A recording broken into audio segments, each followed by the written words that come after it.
Right, so Mark Gurman's given us a bunch of information regarding the releases we can expect in the fall, but today let's focus on the iPad 9 and the tidbits he's given us regarding that release. But first, make sure to like and subscribe for the latest Apple news and rumors, and with that being said, let's just tuck in. Right, so I'll be honest guys, Mark Gurman's information is not groundbreaking, it just confirms things we already know about the iPad 9, but since Gurman is very credible, the fact he's confirming this information is good news either way.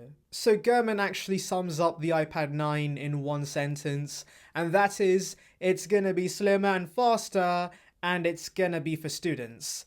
That's it. Now, yes, I know that isn't a lot of information, but let's break it down, because there are things that can be inferred from this pretty small piece of info. Right, so the first thing to note is the fact Gurman says it's gonna be slimmer. Now that means we are indeed gonna see the 10.5-inch iPad Pro / iPad Air 3's design.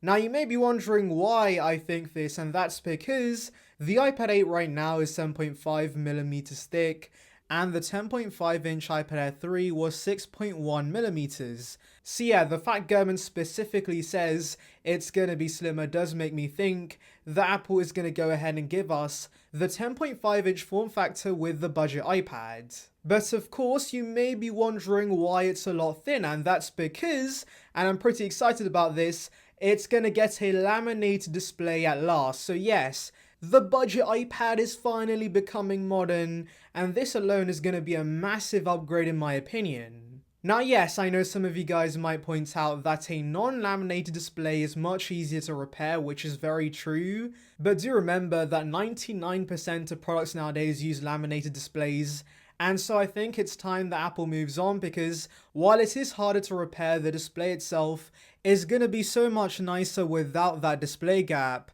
In fact, that's the reason why I never buy the budget iPad, because the display gap looks so bad, and so this would open up the idea of me getting a budget iPad in the future. So yeah, I'm pretty hyped about this change, and I'm sure a lot of you guys are too. Anyways, let's move our attention to the next thing Gurman says.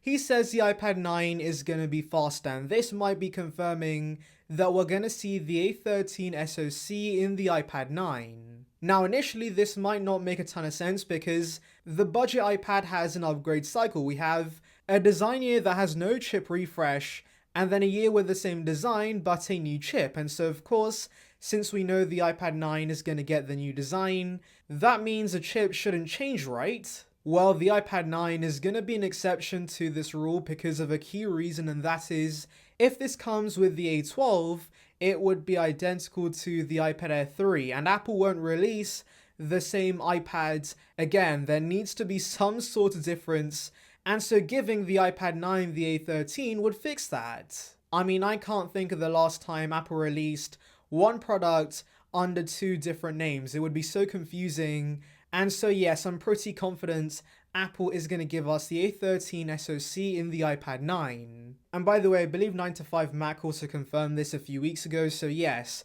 I do think the chances of this happening are very high. Anyways, the final thing Gurman says in this massive leak is that the iPad 9 is going to be made for students.